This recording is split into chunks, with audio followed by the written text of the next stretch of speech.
All right, everyone, welcome back to the Rodeo Talk episode 6. Today is going to be very, very special. We have another great guest on. This guest, brother, I've really been looking forward to getting on. He embodies a lot of the attributes that successful entrepreneurs online need to have today. And he's also the king of content, in my opinion. He's been growing exponentially on his content game. We're going to sit him down today, have a quick story about how he got there, what was his turning points, and also share with you guys some great personal branding and content tips for you to start getting yourself out there and really starting to carve that dream life on your own terms. So, everybody, welcome, Jay. Great to have you here, Jay, man. What's up, everyone? Really happy to be on this pod with you guys, and yeah, can't wait to share some tips, some hacks that can help you grow your personal brand, grow whatever you want to grow business wise. Of course, everyone knows nowadays that having a founder-led business, having a personal brand, is going to allow you to open up lots of opportunities. So happy to get into that as well. That's Awesome. good. That's amazing. Yeah, because I think the most important thing we're going to cover here is exactly how you can leverage your personal brand, how to actually build one, and also clarify why it's so powerful to have a personal brand. And so if you don't have a personal brand, this episode is especially for you. But before we dive into that, I think we have this thing called the Rodeo Talk, which is a podcast. And it's, of course, mainly based on the rodeo, which is another word for our life journey. So to start out with, Jay, we are super excited to also learn more about your journey. So what is your rodeo? Yeah. So if I understand correctly, rodeo is like a hurdle, right? Everyone needs to pick their pain. Everyone needs to pick their poison, right? Everyone needs to pick their fight because, life is pain. Everyone goes through it regardless, whatever they choose. And, you have to pick the thing that you want to fight and that is worth battling for. So for me, I'll just give a little bit of backstory on how I even Awesome. got so the Take us audience back. knows. Yeah. So um basically both of my parents are freelancers. My dad's a photographer, my mom's a makeup artist. So I always was surrounded by this element of, you don't really work a 9 to 5, right? You have an agent, you've got things that you have to do, you have to fly in certain places. So I was also in a very creative environment, when you do photo shoots, when you do design, when you do that type of thing. And I just grew up with a mentality that also my dad instilled in me, where he spoke about, never giving up. He spoke about, always following your passions, always following your dreams. And that's what I took in high school and everything that I did. I was very interested in multiple different things, right? I picked up art. I did drawings and stuff. I did beats. I produced beats in high school and sold them to local rappers. That was actually my first Wow. that was my first online income, Fruit right? Loops. Yeah, Fruity Loops, exactly, yeah. So I did that, and I even had a YouTube channel where I was just posting beats, and even got like one sale for like $20, and I was like, holy crap, like this is amazing. Um, but I didn't have a sustainable way of growing it. If I would have known what I've known now, I would have built a personal brand and then grown it. But I didn't know that. So I just thought the product was everything. That's the biggest thing. I was like, if I just make the best beats, if I just do the best product, then I'm just going to sell. When that's really not the case. So that was kind of the first endeavor. And How old were then you at this point when you started making beats? like 16 or something, 15. Awesome. Yeah. Were Um, you into music at all, or was it just yeah, it was, I was just kind of got into it. I remember I watched this video on YouTube. It was, Genius. It's like yes, they go yes, the behind the lyrics. lyrics. Yeah. Yeah, they also had a section like behind the making of beats, right? And there was one of the first episodes I watched, and I was like, damn, that's so cool. Like he's showing how they made the song. And I was like, I also want to do that. So then I started doing that because I was interested in it. And I did that for a while, sold a few. I even got like a placement um, from like an American artist that got like 1 million streams and like a music video and everything. Wow. And I was like, that was really cool. At the time, I sold it for like $100. I was just happy to get the $100. I didn't realize. But that was the first thing. And in high school, I was also interested in fashion and having a clothing brand. So We've all in been there. we've all been there, right? It's quite common, to be honest. So I did that. I, designed the t-shirts, went to freaking, what is it called? Like Alibaba, got them designed, got them The shipped tech from freaking packs, China. everything. Yeah. Exactly, the tech packs. And you got them, you get all the t-shirts, and then you realize, crap, like now I need to sell them. Like, how the hell do I do this? You do the photo shoots, you do everything, and then you realize, okay, like I have to run ads, like I have to do something, like things aren't selling on its own. And that was kind of the first blockage where I was like, I don't have money. Like I don't have money to invest to grow this. Again, if I would have built a personal brand, built trust around my name, and then launched off the back of that, it would have been different. So that was kind of the second thing. I even went to university to learn more about, first I did fashion, like business management. Yeah. And honestly, like for some time, I was like, damn, like this shit is boring. Like I went there, they were telling me like taxes and all this like thing. And I was like, I just want to learn how to build a business, like you go there, you learn all these things that you don't think you really need. I always had that ego, right? Where I'm like, you know what, I can do it better myself. Like, why am I doing this? So, and that's also the key thing.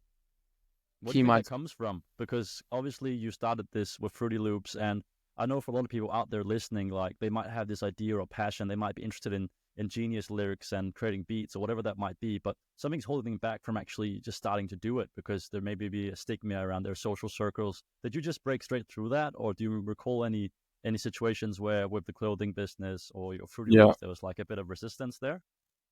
That's the key thing, is like I always had this belief, I don't know where it was, it's like if that person can do it, then I can do it too.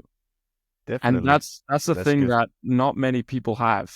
The older I get, the more I realize, like, I just believed I could do it too. And because I was doing this, I didn't like go out and tell all my friends like, oh, I'm making beats. I just did it on my own, right? I just put in the effort on my own. And that also didn't create that pressure, Some people can flourish with it. Oh, they tell all their friends, whatever.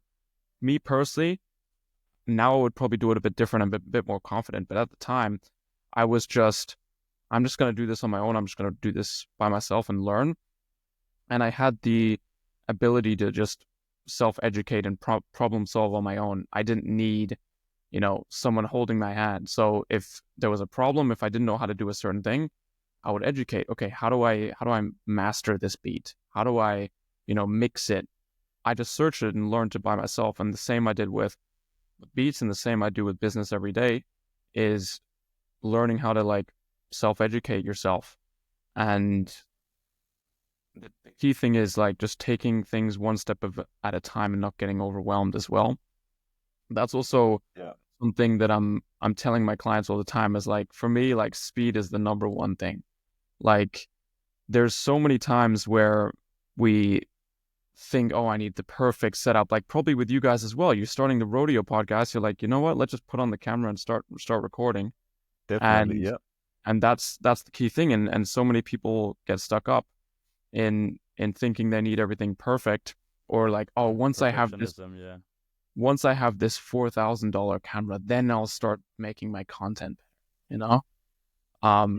I use my phone since day one, and at a certain point, I was like, you know what? Maybe I need a camera. Maybe I need to invest in like a $4,000 camera. And then I was like, oh, the friction's going to be higher. I need to learn camera. I need to get this audio thing, and it's more clunky to set up. So there's all these problems with, of course, there's a time and a place for it. But I think for me, like speed and learning how to implement things quickly is what really saves you time. And time is the biggest thing, because in order to progress, you do need some sort of positive feedback loop. If you're doing something and it takes forever and you're always getting negative feedback, it's so tough to start, to continue. If you do something quickly, you get a bit of feedback. At least you know something's happening. So hopefully that answered your question. Is that the flywheel? Because I know you talk a lot about the flywheel. Can you describe that a little bit for the people listening and watching? What you mean by creating a flywheel in your business? Yeah, so a flywheel is different than a funnel, and this is more on a technical part. This is going to be technical, so this isn't story related. And for me, it has a lot to do with market sophistication. 10 years ago, no one knew or some people knew what a funnel was, right?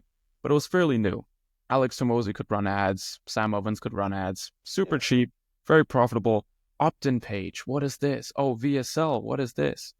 Market sophistication. Now, people know what that is. You go into an opt-in page, you go into a VSA page, they know they're going to be sold. And it's always getting more and more expensive. It's harder to sell people because they're colder. And it's hard to, if someone doesn't buy on that through that funnel, people are very rarely going to buy in like 6 months' time, right? So a flywheel, and the reason why I'm kind of promoting that is, first of all, it's something new. So it's got a lot more potential because it's something that people haven't really seen. And it's where you invite people into your world, you nurture them with your content. That's why, for example, with me, I'm doubling down on YouTube.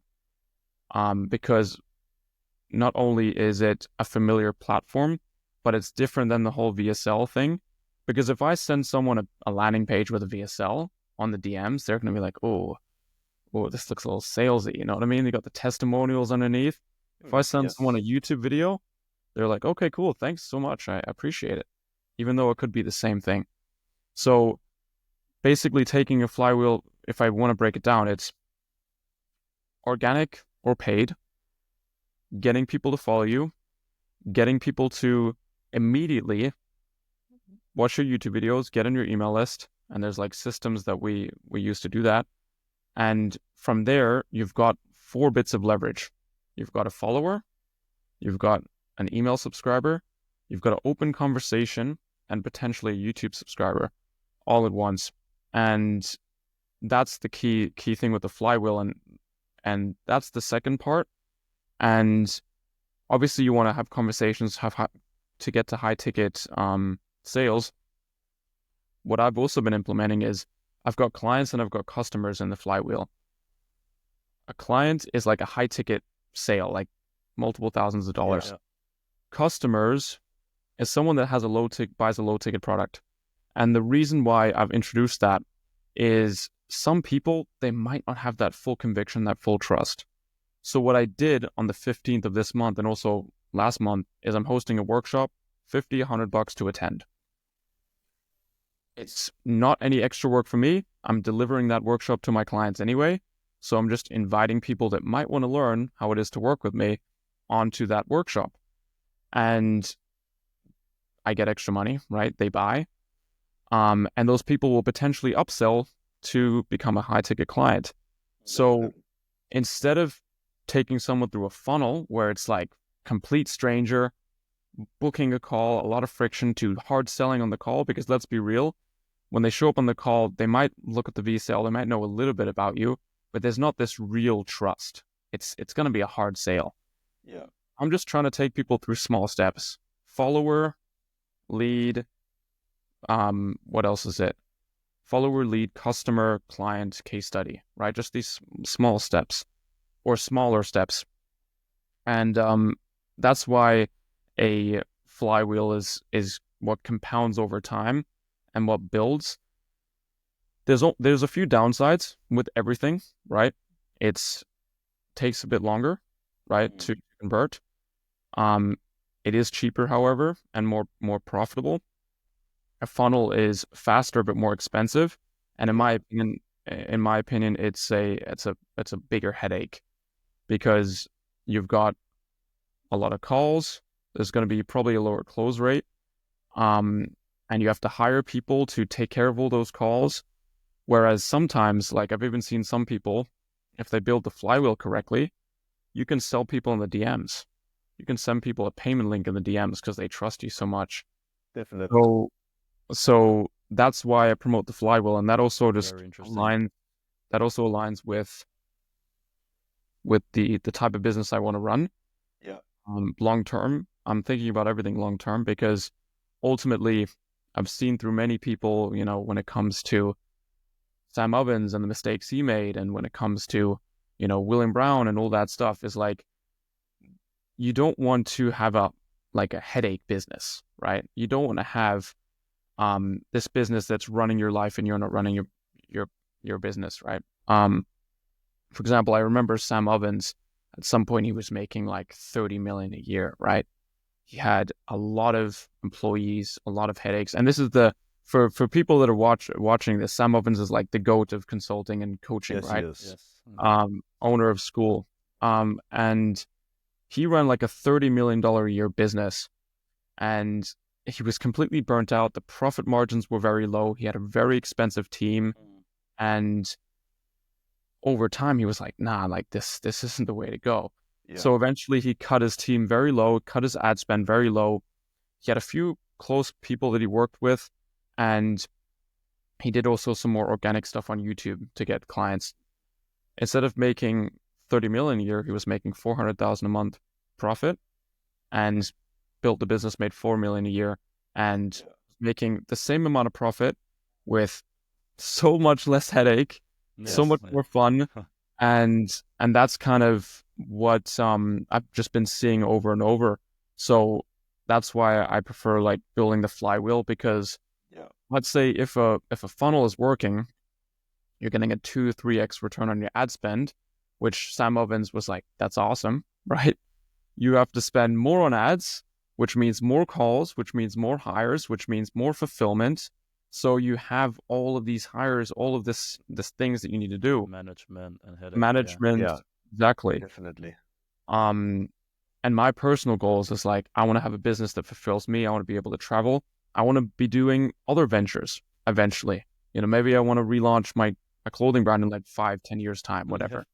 So if I've got the opportunity to do that and have the business as kind of like this lifestyle type business, that's the ultimate goal. Yeah. And for people watching, I'm not saying that you don't have to work hard and that it isn't tough. We're running a flywheel. I'm saying that it's just gonna give you a different long-term outcome. It is. Very interesting, bro. I think for the people who are watching, the key takeaway here is that what you want to do, if you want to become successful, build personal brands. Don't think what you can do in a year from now. Think what you can do and accomplish in 10 years from now. And that also comes down to what you're doing right now, because you help businesses grow, coaches as well. But you want to do it in a natural way. We're so used to see all the opt-in funnels, like ads go into a VSL, which is a video sales letter that you can learn from. And then it will directly right into your landing page, where you basically sell them some sort of product or service. And we're so used to that. So what you're doing right now with the flywheel is a pattern change and pattern interrupt, which is the first step into actual having real interest in what you're doing, because it's different. And once we do something that is different, this is where we become unique. And this is also the first step into becoming remembered, and especially in building a personal brand. Once you are unique, you're something for yourself. You're not just comparing to the millions of other people, but people will actually remember who you are. And I think that also comes down to building the personal brand, because it's super important. It's going to be the future. People don't look at what you can do right now. They look at your personal brand. It's going to be your life and very personal resume of what you actually can do. And it does not only come down to business. It also, if you have a personal brand, this is also how you can get one of the highest paying jobs. You have leverage to get a high salary.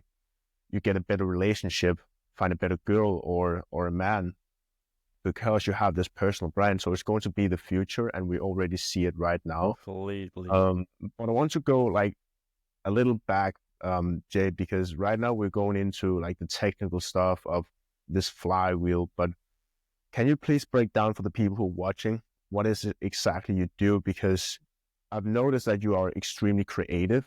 It came down to being a 16-year-old boy having this music venture, going into building a clothing brand. So you have this, you're very visionary, which means that you are actually building stuff and taking action. You're not just waiting for the clothing, all the clothes to land in your lap so you can sell it to people who are screaming for your help, but you just go out there and do the work. We also see that you have something called Creator One. So can you please break down what is it exactly that you're doing right now with your business? Yeah, good question. So just to explain to the audience, I do work with clients on an agency level. So where I do have clients and I do the work for them, meaning I help them build a personal brand that attracts their target audience. And that's the key thing. I'm not helping them grow their following. I'm helping them attract their target audience, which in my opinion is a big thing and a big misconception. Page leads, yeah. Yeah, is getting the right people on their page, either through content that actually speaks to that audience and through paid media, and then taking them through that flywheel and making sure that the steps from a stranger to a sale is all in place. To make sure that the people that show up to the call, they're nurtured, to make sure that they're the right type of people, and helping the client in many aspects of that. Creator One is the consulting program where I help people not do I teach people how to do it, right? And Creator One is the reason why I took such you can say it's kind of like a broad name, is because I didn't want to just help a specific niche. I wanted to help a lot of different people, because at the end of the day, like I said earlier, the knowledge I have today, even though I'm working with people in specific niche, whether that's fitness, business, stuff like that, I could still apply it if I wanted to, create a music coaching business, or to sell more beats online, or to create a clothing brand. It's the same concept. So I work with a lot of different types of people that are in real estate, people that are helping people with mindset and abundance, fitness, business, even dating and stuff like that. So Creator One is for everyone that, maybe try the cold outreach and realize it wasn't working. I've got nothing against cold outreach, by the way. It's just I prefer to build leverage as well. And that's the keyword that I have for 2025 is leverage, right? With whatever I'm doing, I'm trying to build leverage. And that's what I think separates the people that go on and get this compounding effect by building that leverage, and those that don't. So yeah, Creator One is about building those systems so that they can build a personal brand and that they can attract their ideal target audience. I love that. I love that. I love that. That makes a lot of sense to me. And I love what you said about creating systems and leverage, because like you also mentioned previously, when it comes to starting your own business, it's many times told as this fantasy tale of you being able now to just work from anywhere and choose your own hours. But a lot of people end up in a situation, as you're saying, where they're now trapped in their own business in a way. They're doing the monotonous same tasks as if they were employed for someone else, and they aren't getting that compounding effect because they're just input straight output. They might as well be back at a 9 to 5 working for someone else's passion, because they're not carving out time to create leverage that will actually get them closer to this big vision, this 10-20 year plan that you have for Creator One. So I really do resonate with that, bro. And I think it's very, very valid for people to kind of understand that you have to actually create systems and create something to be able to actually gain some sort of competitive edge and actually get closer to that goal. Because a lot of people, and I know you guys see it as well, they just end up trapped in their own business in the same way they were trapped in their 9 to 5, quote unquote, trapped, right? We see that a lot nowadays. Yeah. Just want to quickly add on to that. It's like I said earlier, there's nothing wrong with doing the hard work, doing the hard hours at the start, right? But then there's a certain time where you have to systemize and you have to build that leverage. There's a really good book, the Almanac of Naval Ravikant. He talks about this all the time. There's a few ways you can build leverage. I think he says like code, media, and like people, right? Like hiring. And like the simplest thing you can do is like build leverage with media and code, like software. So in order to do that, you need to understand those systems and build them. So for example, let's say cold outreach or whatever, you can do that, but then at a certain amount of time, you need to understand, okay, how can I reinvest? How can I let this work in my sleep? How can I get people on my email list? How can I get people to follow me? And then use those to your advantage. Very, very good. Completely. But I think it's not only like in the future, leverage is everything. If we go down in history, like leverage has been the one thing that has been standing the test of time, because study shows, and we can also see that in history, those people who were used to speak in front of a crowd, you also mentioned that leverage also comes from influencing other people. You can also do it through media. And if we look at the presidents of the United States in history, they were those who were most influential. The Bush family, we also see it with Trump. They're really good. Obama as well, really, really good at speaking in front of a crowd. And if we look at history, all these big, I wouldn't say celebrities, but Emperors. emperors, they all have a crowd. They have people they're influencing. So if you're really good at talking in front of camera or television or even a crowd, you have power. And leverage and power really goes hand in hand, because once you have leverage, this is where you can influence people. If you're able to influence people, you have power. So we see it in the future. It is the future, leverage, but it comes from the history. And the future is basically just like pattern of what happened in the past with our history. So it's really funny. But I think we also want to talk more about your future as well, Jay. So what is the future for you and your rodeo? Yeah, so good question. So for me, like Creator One is kind of in the middle of everything right now. So I'm just trying to make this program, the results as good as possible, as awesome as possible this year, and also trying to make myself stand out. Especially that's also been a key thing that I've been teaching all the clients and everyone that I'm working with is nowadays, even though you can have 800,000 followers, and the reason why I mentioned that is because I had a person I was helping that had that amount of followers, but he couldn't get sales. And it's because sure, it's about attracting the right people, but it's also about like standing out in certain ways. Your values, your hobbies, your passions, your systems, the mechanism, how you can get results, the outcome that you're trying to get them to, and branding that in a unique way. So for me this year, I just want to like craft my unique edge. Even though I have that currently, I want to craft it out even more and help even more people. So that's a big thing.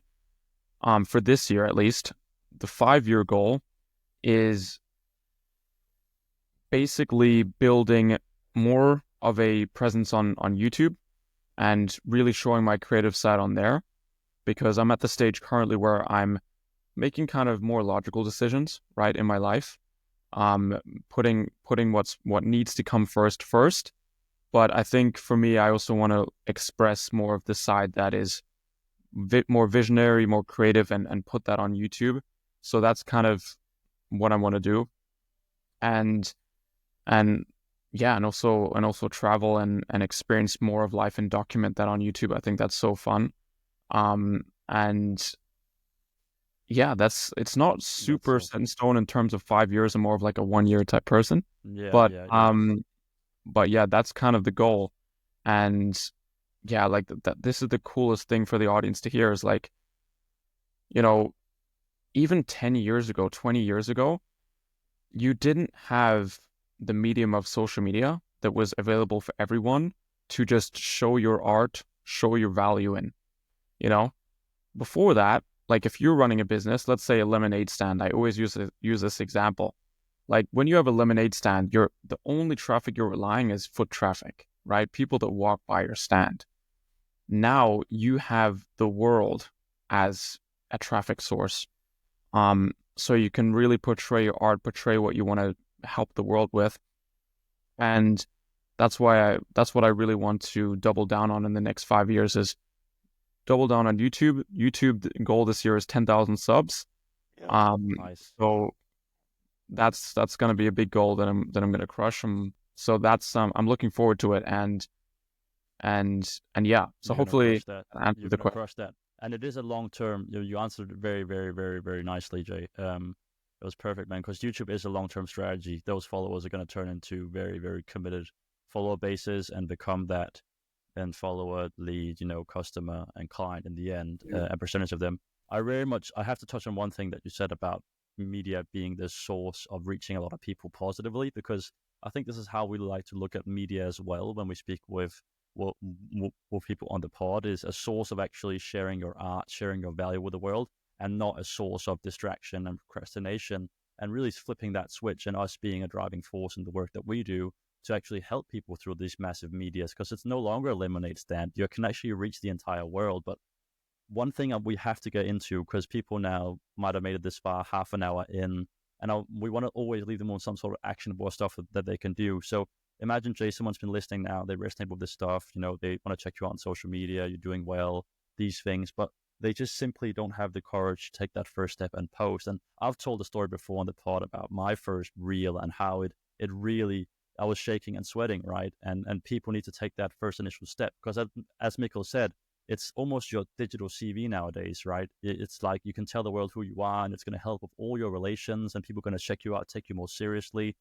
And I really think to personal branding, there's this other element of telling the world what you actually want before the world's going to give it to you, and taking that brave step. Do you recall your first reel and your first kind of showing it to all your old follower base, quote unquote? Because that's going to be people's first video, right? They're probably going to do it on Instagram or on Yeah. YouTube or on Facebook. And it's going to be this group of all their old social networks. And I want to give the viewers and listeners a bit of a perspective on what they can do after listening to this to actually start taking that brave and scary first step of posting themselves. Yeah, good question. So I'm just gonna like set the frame. So let's say you're a person, let's say you're me like two years ago, right? High school dropout, you're sitting there and you're like, crap, like I need to make this work. So the biggest thing is you need to go undergo some sort of pain when going through the process, and you have to understand that, because if you have this mindset that, look, it's gonna be shit, like it's gonna be horrible, like you're gonna post, you're gonna be embarrassed. If you understand, okay, what is I know that the worst possible outcome is my friends are gonna laugh at me, they're gonna say I'm a retard.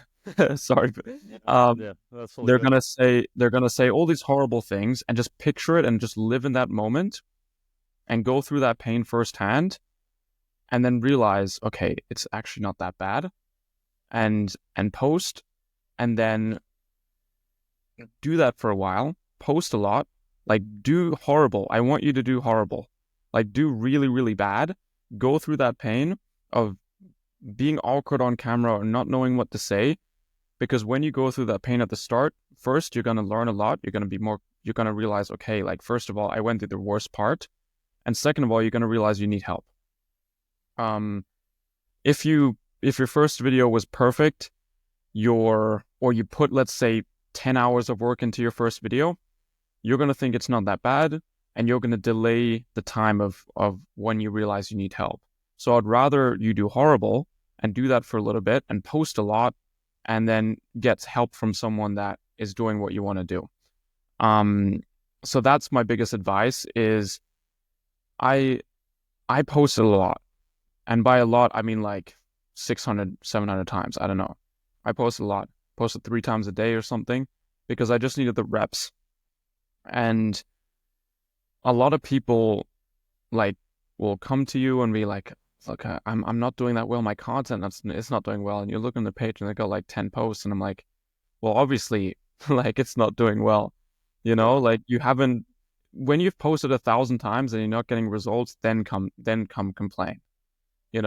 Like seriously, like if you post 1,000 times, like unless you don't iterate or you don't change things and improve, you're going to see some kind of success. Of course, the sooner you get help and you get a mentor or feedback or something, the easier it's going to be. because you have that immediate feedback loop. But that's what you're going to have to go through. So just to summarize, realize that the worst possible thing could happen. Picture it in your mind. Everyone's going to laugh at you. And you're following your dreams, you're following your passions, and you're following the end goal. And you've only got one life, and it's going to be a horrible thing, but you're going to be able to tell that story like I'm telling it here. So I think that's my biggest advice. I love that. I think one thing that I also would like to add, because what you said is perfect. Perfect doesn't really exist, but it was really close to perfect.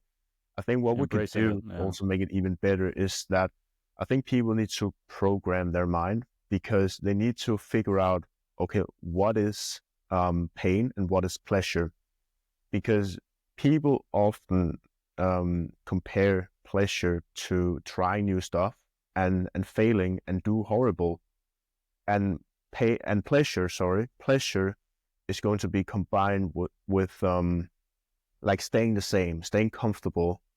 So I think you need to also switch the flip and really just make sure that what you're doing is pain. It's not only pain, but basically you want to like find out exactly what do I want, and then you want to go after what you want and say, okay, everything I do that comes down to my passion, my goals, that is pleasure. Everything else, like staying the same, is pain. That is the old me. So you want to program your mind to try new stuff, upload 1,000 times, because that is the new pleasure. Program your mind to go after new pleasure, which is the new standards that you set. And I think, especially when you're starting out, trying new stuff, that should be, and fail as much as you can and learn from that failure. That is your ultimate pleasure in life, and that's how you really get going. I love that. I love that. I have one thing to add there, because I really resonate with what you're saying, and also kind of, as Jay said in the beginning of this pod, like you always had the mentality of knowing that you saw someone else do it, you could do it as well, and if not, even better than them, right? And there is this mentality that goes into it. I remember when I quit my 9 to 5 and took that leap of faith, I had to really realize that nothing was going to change, and I hated my situation. I had a stable 9 to 5, and I was quite in a comfy position for most people, but there was this fire inside me, this burning fire saying, get out, do something. And there has to be this push of pain and realizing that if you keep on doing what you're doing, nothing's going to change. Now combine that part with the part about knowing that they're doing it, I could do it as well. You know, you have to have that fire and courage and bravery, because if you don't have that part, and it might be by nature, it also might be by nurture. I had entrepreneurial parents myself, and I know Mikkel has had a lot of things in his upbringing that's also brought him down that same lane, and so did you, Jay, with freelancer parents. Like, there's this cocktail that pushes you over the edge, where suddenly posting that video becomes a necessary step to actually achieving your goals. And you actually end up in a situation where you just know you need to do it, right? And I got pushed over by a mentor in the end, helping me kind of structure and format, this is how your first video could look. So getting help is also really important. So I love the part you're saying about getting help, but also, of course, just taking that brave step. Like, if you know that you're at A and B is across this pain point, we just speak about on the Rodeo Talk, breaking through fears fast, and that being your compass in some way, being uncomfortable and breaking through that. So what's your perspective on having that courage? Because you obviously had it a bit from your childhood even. Is it just a case of, if people don't have the courage and the bravery, they can just stay losing, like just being like, because someone else is going to do it, right? So it's just like, how true? Yeah, you can 100% learn it, and you can 100% fabricate that mindset, because a lot of people listening, I mean, first of all, if you're listening, you're on the right track, like you probably have the right mindset. But for those that maybe realize, okay, like I never had this mindset that I believe in myself, or that I can achieve those things, that I can do the same that person's doing, is you can fabricate that in many ways. One is books. You know, if someone that is extremely successful spent months, if not years, writing all their knowledge in a written format, you're probably going to adopt a bit of their mindset. So books is one. Is if you read and spend time and going through all the fluff and getting all the perspectives and all the analogies, you're going to be able to shift your mindset. One other favorite thing that I always come back to is in Psycho-Cybernetics, the book, and read that if you haven't. You'll realize that if you have a certain goal and you really fixate on that goal, you will do the actions required to reach that goal. So if you really have a goal, whether that's, retiring your parents or whatever it might be, if you fixate on that goal and you visualize it and you understand, okay, I want to get to this goal no matter what, you're going to automatically, subconsciously put in the actions required to get to that goal. Yeah. And that's a huge thing because a lot of people want to have a mindset shift and all this stuff, but they don't have a goal to strive towards. Yes. Yeah. So if you don't have a goal, your mind is like, I've got no target. I don't know where I need to go. So a lot of people think, why am I even doing it? I can just stay comfortable. Exactly. A lot of people say like, oh, it's superficial to want like a fast car. And for me, it's like the complete opposite. Because sure, on the surface, it's a Lamborghini, right? But at the same time, that surface level goal requires all of these steps that you have to go through, which isn't superficial. No. So that's the big thing that I think is, first of all, read books and have a really strong or big goal that you want to strive towards and keep on learning about that goal. Yes. And subconsciously your brain, because we're goal-striving beings, right? Humans, the reason why we're the winning species on Earth is because we've got goals, and we don't stop at, oh, I'm full and I'm fed and I've got shelter. We've got goals. We want more, right?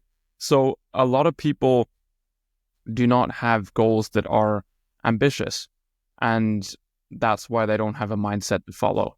So you first of all, you need a big goal, and then the mindset will follow. That's my definitely. I think also one thing we could definitely add, if you're starting out, and it also comes down to human nature, why we are the winning species, because we are able to ask questions. And when we ask questions, we get answers. So I think if you're starting out, you need to ask better questions. Especially, and it also comes down to if you end up self-sabotaging, something like that. People used and tend to ask themselves, why did I do that? That is basically focusing on what you don't want. But what you really want to do is ask a question like, how can I get to where I want to be? Identify the goal, ask a good question, like, who has done it? Okay, cool. Find that person. How did they do it? And what did they actually do to get there? Because then you're focused, you're results driven, you're focused on the goal, but you're asking better questions that leads you down that path. So, and that comes down to books as well. Not only books, but like courses.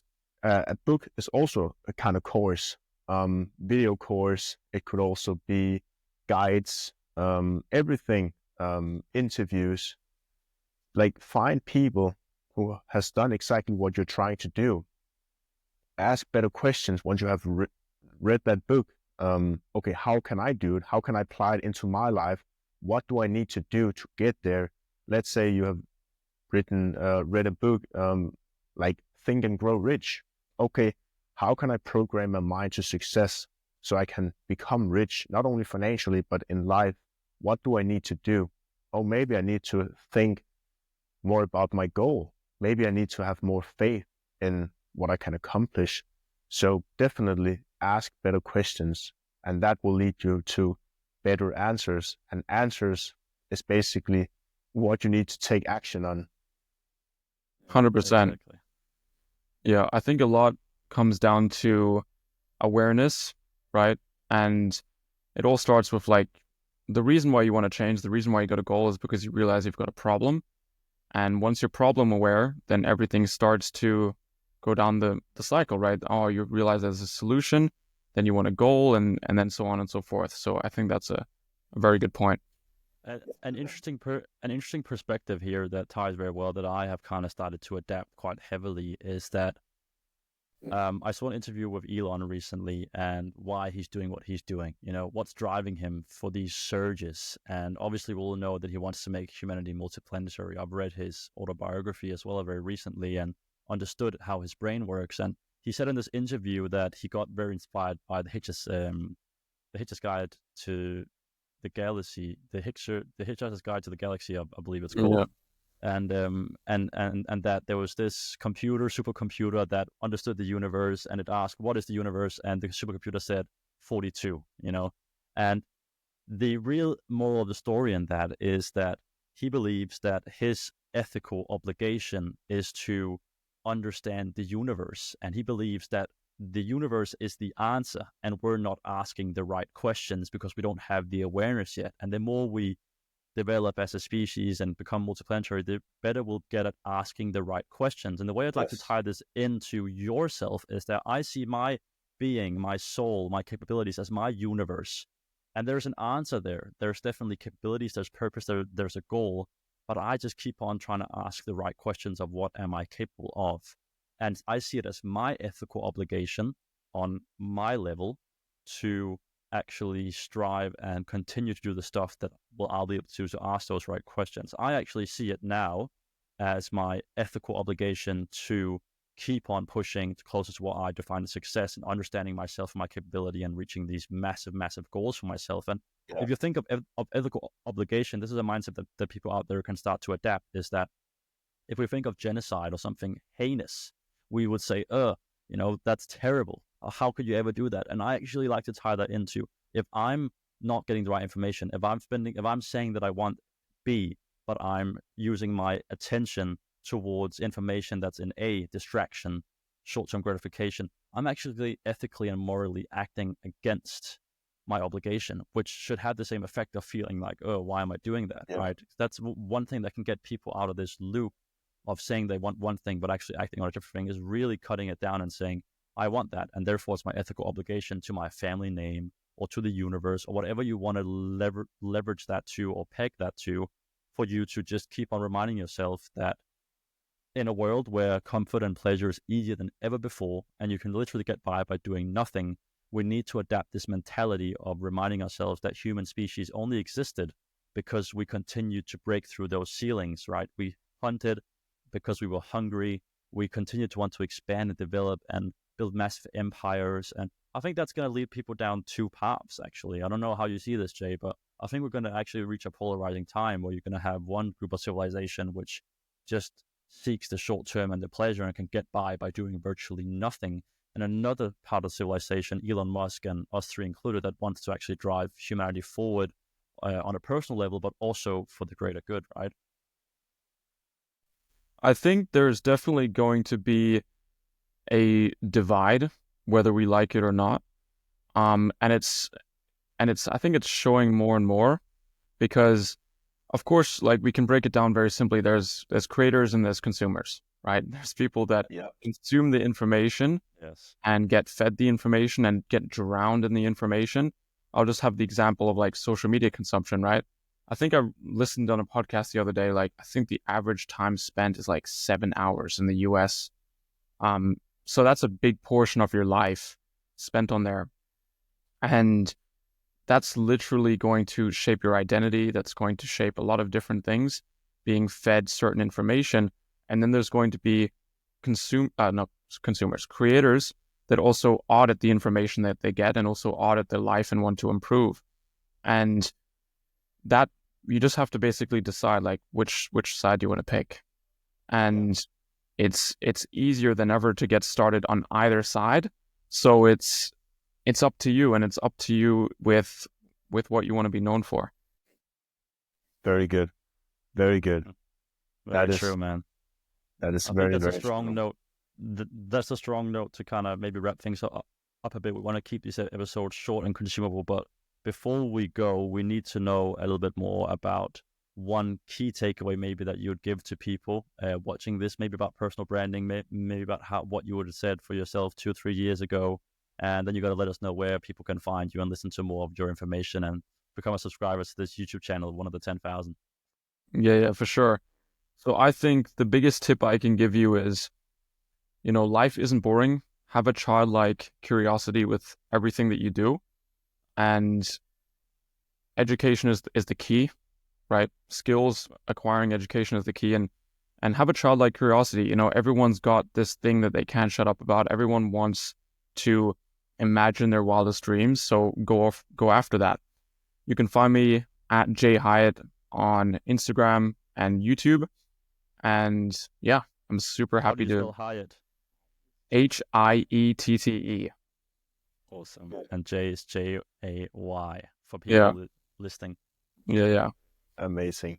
I've Awesome. been enjoying this conversation, and yeah, I've also learned more about personal branding, leverage, this flywheel that you also talk more about. So it's been a pleasure, bro, to talk more about you and learn more about your story. You're doing incredibly well, so keep up the fantastic work. I think both me, Max, and a lot of the listeners will definitely follow your journey, because you are onto the right thing. You are the true definition of a creator. You have literally built something called Creator One, so Yeah. can't be more true than that. So yeah, it's been a pleasure, and please check out Jay.